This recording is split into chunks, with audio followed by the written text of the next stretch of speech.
Renan Santos, do Partido Missão. Seja bem-vindo, Renan. Satisfação de estar com você. A satisfação é toda minha. Você está aqui na Bahia há poucos dias dessa vez, mas já deu para fazer um panorama de como você está vendo o Estado. O que é que você está achando da Bahia, Renan? Eu estou achando a Bahia triste. Salvador, em especial, eu estou achando um local triste. Eu já morei aqui em 2008, em Estela Maris. Estela Maris, já trabalhei em Simões Filho, na parte do Distrito Industrial de Aratu. Sim. Eu conheço relativamente bem Salvador. Mudou de 2008 para cá? Eu acho que mudou o espírito das pessoas. É muita derrota uma atrás da outra. Derrota no sentido de, aqui foi tomado pelo crime organizado, viver aqui está muito inseguro, a cidade não desfavelizou e a cidade diminuiu de tamanho.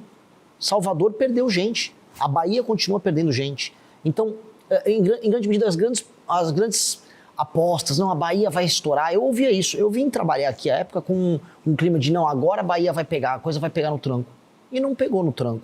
Eu acho que a situação da Bahia é muito difícil. É um dos lugares mais delicados para se resolver.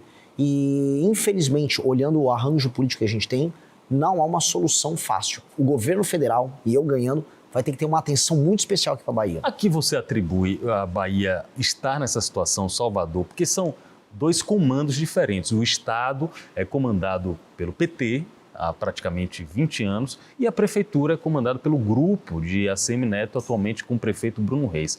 Você acha que dessa briga do Rochedo contra o mar, a população está levando a pior? Mas com certeza. O primeiro problema é o seguinte, você tem um modelo antigo, que é um modelo meio coronelista das grandes famílias aqui.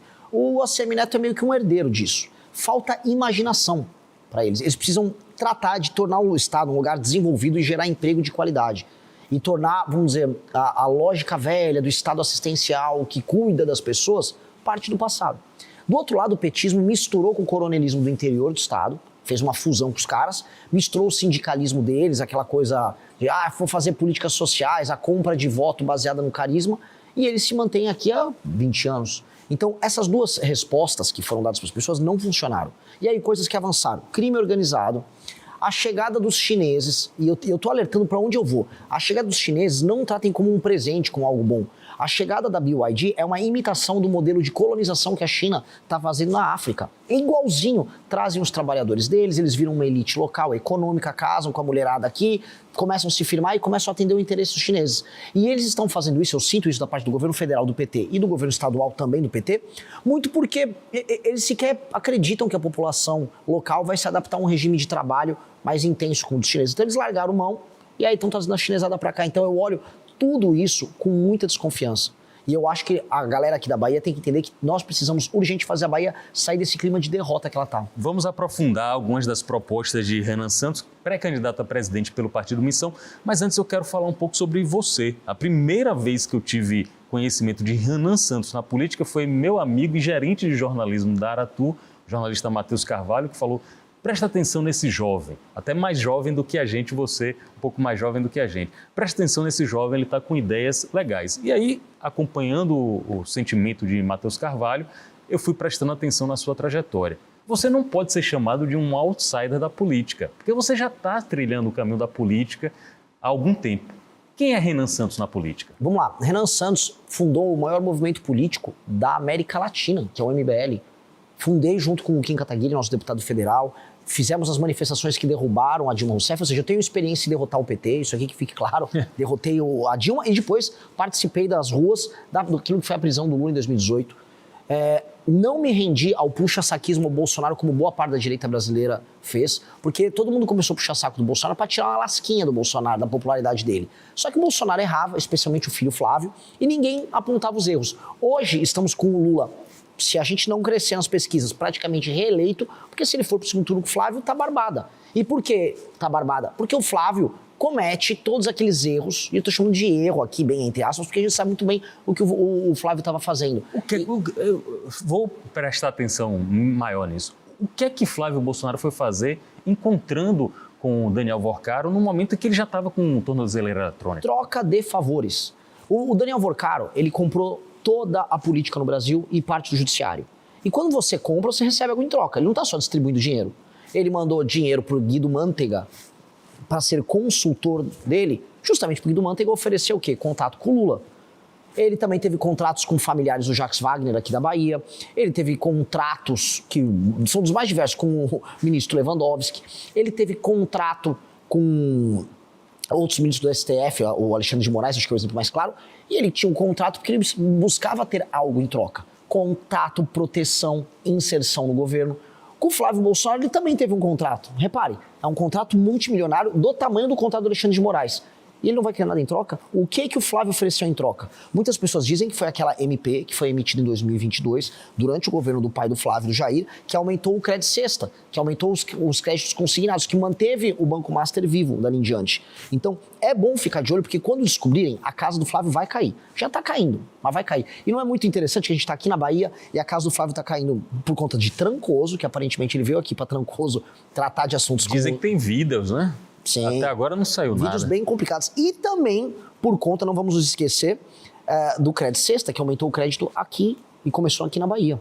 Tá com o Renan Santos aqui, pré-candidato pelo Partido Missão, visitando a Bahia e tentando preencher uma lacuna que é o que os especialistas apontam do seu teto de votos de pesquisa, né? O teto de avaliação de pesquisa, é justamente o desconhecimento. Sim. Como é que você... aliás, é um problema entre os candidatos, é um problema que dá para sanar em 5, 4 meses. Outros problemas de outros candidatos não dão para ser sanados em 4 meses. Exatamente. Como é a sua estratégia para ser mais conhecido? Trabalhar muito mais de todo mundo. Eu sou uma máquina de trabalhar. Eu estou rodando o Brasil de carro, de avião, do jeito que der, a pé, se precisar, vou a cavalo, vou nadando, eu vou em todos os veículos de imprensa que eu puder, vou conversar com todo mundo, vou ser atacado, vou responder sempre com educação, não lacro para cima de jornalista, mas trago a minha versão dos fatos, minha visão do que eu tenho pro Brasil, e com base nisso a gente vai criando um padrão. E qual é o padrão? Onde eu sou conhecido, eu viro voto. Por exemplo, onde eu sou mais conhecido entre os mais jovens. Onde eu estou entre os mais jovens na pesquisa? Em primeiro. Então, se eu fico conhecido, eu vou para primeiro. Então, começando a me conhecer mais no público de 25 a 35 agora. Ou seja, não tão jovem. É 18 a 24. Do 16 a 24 eu estou em primeiro. No de 25 a 35, eu já estou com 12%. Eu tinha 2% ali. Então, conforme vou me conhecendo, eu vou subindo. E depois de 35 a 45, também vou subir. É uma questão de tempo. As pessoas estão me vendo na TV, estão me vendo nas rádios, estão me vendo na internet. E aos poucos eu vou apresentando as propostas. Essa subida tem algumas reações do chamado establishment. Por exemplo, eu vi recentemente, acho que na Folha de São Paulo, colocando Renan Santos como se fosse um representante da tecnocracia do Vale do Silício, da extrema-direita, e citando inclusive o manifesto que vocês têm dentro do Partido Missão, como se fosse uma peça disso. É uma reação do status quo? Putz, assim, ó, toda vez que um jornalista te chama de fascista às vésperas de uma eleição, você ganha a eleição. É o clássico, né? Chamaram o Trump de fascista, o Milei de fascista, o Bolsonaro de fascista. O que aconteceu? Todos ganharam. Agora chegou a minha vez de ser chamado de fascista. Foi uma matéria muito mal feita da jornalista. Eu fiquei até com dó da jornalista. Eu mandei uma mensagem pra ela, não brigando, explicando, ó, se eu quisesse pegar a sua matéria e te desconstruir publicamente, eu faria, porque a matéria é muito mal escrita, não entendeu do que está sendo dito. Mas eu não vou fazer isso. Mas dica, faça um jornalismo melhor. Porque ali era só uma matéria de ataque de uma pessoa que começa a ficar desesperada porque percebe que a gente tem viabilidade. O que eu vou falar? É um misto de dó, mas também de felicidade, porque aparentemente vai dar certo o nosso projeto. 42 anos de idade, pré-candidato à presidência, fundador do MBL e também do recém-criado Partido Missão. Renan Santos é nosso convidado aqui no Linha de Frente. Vamos pensar na possibilidade de você ser presidente da República e como organizar ou reorganizar o nosso país. Algumas questões estão estampadas aí na sociedade. Por exemplo, endividamento. O Desenrola, promovido pelo governo do Brasil, ajuda a diminuir o endividamento? Muito pelo contrário. O Desenrola fracassou, tanto que eles vão fazer o Desenrola 2.0. Ora, se você cria um programa de tirar a dívida das pessoas, e logo em seguida as pessoas se endividam novamente e você precisa fazer outro programa, apenas quer dizer que o programa ele gera um estímulo para quê? Para que a pessoa crie dívidas e não pague. E aí a pessoa que está sendo um bom pagador, não tem nada de bom para ela, só está pagando os juros mais altos do mundo. Porque quando você mistura o spread bancário, que é o gasto que o banco tem e o que ele te cobra, com os juros, pô, aqui no Brasil é uma tortura. Você mostra para os gringos e fala, não, é impossível, vocês estão mentindo. Quando você mostra o cheque especial que existe no Brasil, gringo nenhum acredita. Eles acham que é piada, eles acham que estão de brincadeira. Então, naturalmente, o Desenrola não funcionou e o Lula só está fazendo isso para comprar voto em período eleitoral. Como a gente resolve esse problema de vez? Não é com o Desenrola, que é mentira, é enganação. 2, é você tendo um sistema de cobrança claro. Então, se a pessoa tem uma dívida num banco, ela tem que saber qual é a dívida dela, quanto ela vai pagar de juros. Quando ela assina aquele contrato, muitas pessoas no Brasil fazem, vamos dizer, de maneira impulsiva. Você não pode permitir que a pessoa faça essa medida de maneira impulsiva, que ela pode perder tudo. Vou dar algum exemplo. Até crédito consignado no Brasil tem juros que não fazem sentido, porque o crédito consignado, a garantia dele é um valor, por exemplo, uma aposentadoria, que é líquido e certa. O juro tinha que ser baixinho. O crédito sexta estava cobrando 6% ao mês. É roubo, só que as pessoas fazem porque elas não têm matemática financeira, elas não aprendem. Ou é isso ou é o agiota, ou é o Exato. cigano. Se bem que assim, né, o agiota está até mais barato, dependendo do caso. Né? O que nós precisamos fazer? O Brasil precisa desesperadamente fazer uma reforma fiscal que diminua as despesas, para que aí a trajetória da dívida com o PIB, essa curva ela diminua, a gente saiba que o Brasil tem a condição de pagar suas contas e a gente abaixa os juros. Abaixando os juros, contrair dívida para o Brasil não vai ficar tão caro. Aí o brasileiro consegue pagar as dívidas que ele contraiu. Isso nós precisamos fazer desesperadamente. Quando se fala em ajuste de contas no Brasil, muito dos progressistas dizem já estão falando em acabar ou reduzir o alcance dos programas sociais como o Bolsa Família. Você enxerga que o Bolsa Família também tem que passar por esse tipo de readaptação? Sim, com certeza. Então, eu tô aqui na Bahia, o estado que mais tem gente no Bolsa Família. Tô olhando para a câmera. Presta muita atenção. Se você tem 25, 30 anos, você é homem e você está no Bolsa Família e eventualmente alguém pediu um emprego para você, falar, não precisa, eu vou fazer meu bico, a tua casa vai cair. Tô avisando de maneira muito clara. E eu vou deixar isso muito claro. Tá? Tem gente que quer viver na boiada, assim, pega um Bolsa Família e vai levando.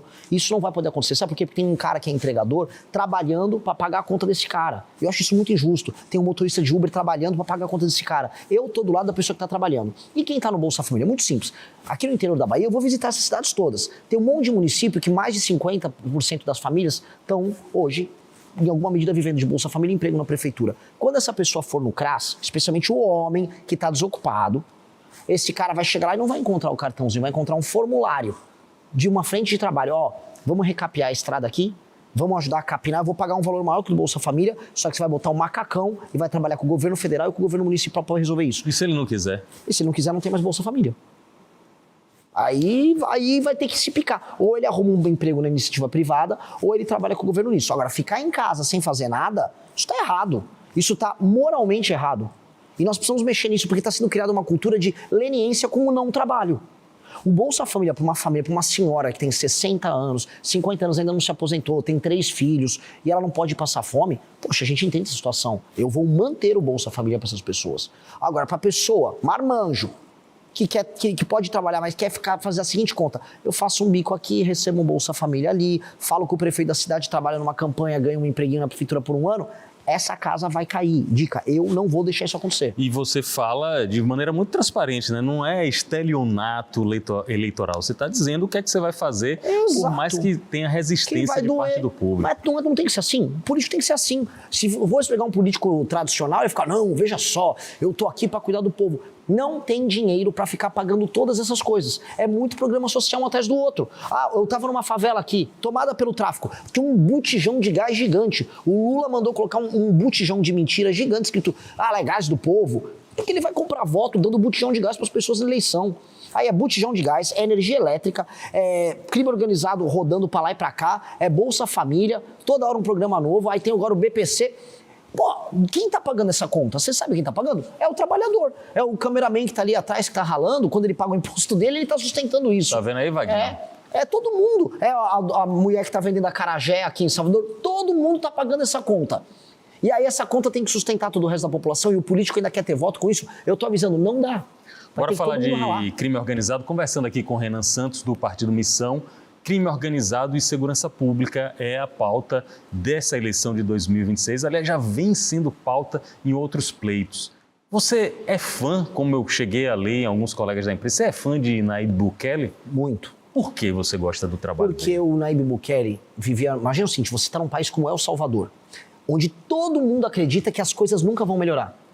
Porque está tomado pelo crime organizado, muitas gangues, uma gangue matando a outra, país pobre, nenhuma perspectiva de investimento, país derrotado, Suprema Corte envolvida com o crime organizado. Parece muito um certo país aqui, né? Bem maior que El Salvador. A gente é uma versão grande daquilo. Um cara chegou lá e ele falou, não, eu vou destruir o crime, todo mundo riu dele. Não, eu vou destruir o crime, todo mundo riu dele. Aí ele começou a destruir o crime, as pessoas ficaram, olha. Aí depois as pessoas, não, ele virou fascista. No fim, Todo mundo hoje anda na rua, você pode pegar o seu celular em El Salvador e no meio da principal praça da avenida da cidade andar, ninguém vai roubar teu celular. As favelas, as comunidades foram todas, vamos dizer, libertas do crime e agora ele está reurbanizando as favelas. Ou seja, ele está fazendo o que um homem fez um dia num país chamado Singapura. Ele chama Lee Kuan Yew. O Lee Kuan Yew pegou a Singapura, um lugar que era uma favela pura, tinha esgoto a céu aberto, todo mundo era pobre. Ele transformou hoje Singapura num país em que as pessoas são mais ricas que os americanos. Todo mundo é rico, todo mundo vive bem, índices de educação maravilhosos. Eu quero fazer isso no Brasil. Porque o Bukele seguiu o que o Lee Kuan Yew fez. Eu quero seguir o que os dois fizeram. O Bukele enfrenta da comunidade internacional a seguinte reação. Ele ataca os direitos humanos, ele não tem nenhum limite em fazer uma cadeia para 40 mil pessoas e colocar essas pessoas sem, segundo a comunidade internacional, o devido rito do processo penal, que é longo e muitas vezes é desesperançoso. Você acha que isso tem alguma substância, essa crítica? Não tem. Não tem porque, primeiro, outros países, inclusive de primeiro mundo, têm leis muito duras contra o crime organizado. Só que eles não querem que nós, na América do Sul, tenhamos leis duras contra o crime. Lá na França, vai puxar uma arma e sair apontando na cabeça dos outros para pegar um celular, igual acontece aqui. Não acontece. Pergunta, tem crime organizado tomou Paris? Igual Salvador aqui tá tomado? Não tá tomado. tomou Marseille, tomou Lyon. Não, as cidades francesas não têm um crime organizado tomando elas. Tá tudo normal na França. Agora, se um francês chega aqui, eu falo, eu vou criar um direito especial em que os membros de facções não vão poder se defender e vou colocar eles na cadeia. Aí o francês, não, mon amour, não pode, não faça isso, seu bandido. Vou fazer. Tem que ter ordem aqui. Gringo gosta de ver o Brasil como se fosse assim, um lugar para ele vir aqui fazer aquelas festas sexuais, né? Um lugar do surubão. Eles acham que o Brasil tem que ser engraçado, tem que ter a floresta. Não tem que ter nada disso. Nós temos que ser um país sério, respeitado pelo mundo e respeitando a própria população. Até porque quem tem o direito humano violado é o povo. Eu volta no carro, gravei um monte de vídeo em comunidades e favelas aqui em Salvador. O crime organizado é o dono de boa parte de Salvador. Ou seja, as pessoas têm os direitos humanos delas defendidos? Não. E aí eu vou defender direito humano de malandro? Não, eu vou eliminar os malandros. Ou prender por muito tempo. Se eles resistirem, a nossa polícia vai poder passar fogo neles com toda tranquilidade. Inclusive, dou minha palavra aqui, é o primeiro lugar que eu falo. A minha Advocacia Geral da União, da Presidência da República, ficará à disposição dos policiais militares na hora que eles cometerem, vamos dizer, na luta contra o crime. O chamado auto de resistência. Eles vão defender. Então, toda vez que o policial atirar e na autodefesa ou defendendo a sociedade, ele vai poder contar com a Advocacia Geral da União para atuar, de maneira bem clara. Primeira vez que você fala isso? Primeira vez que eu falo. Renan, e caso você seja eleito, você já pensou, por exemplo, no ministro da Fazenda, os cargos mais importantes, ministro da Fazenda e ministro da Justiça e Segurança Pública, você já tem em mente quem seria ou qual o perfil dessas duas pastas? O perfil, por exemplo, o ministro da Fazenda, que eu já sei, já vou avisar também em primeira mão. Cara que participou do escândalo do Banco Master, que estava lá na Faria Lima, lá em São Paulo, vendendo o Banco Master, e agora eu vou tocar o Ministério da Fazenda do Renan, nem põe o pé. Porque é enganar o povo, tá enganando todo mundo. Enganou a galera para vender título podre do Banco Master, agora não vai participar do meu governo.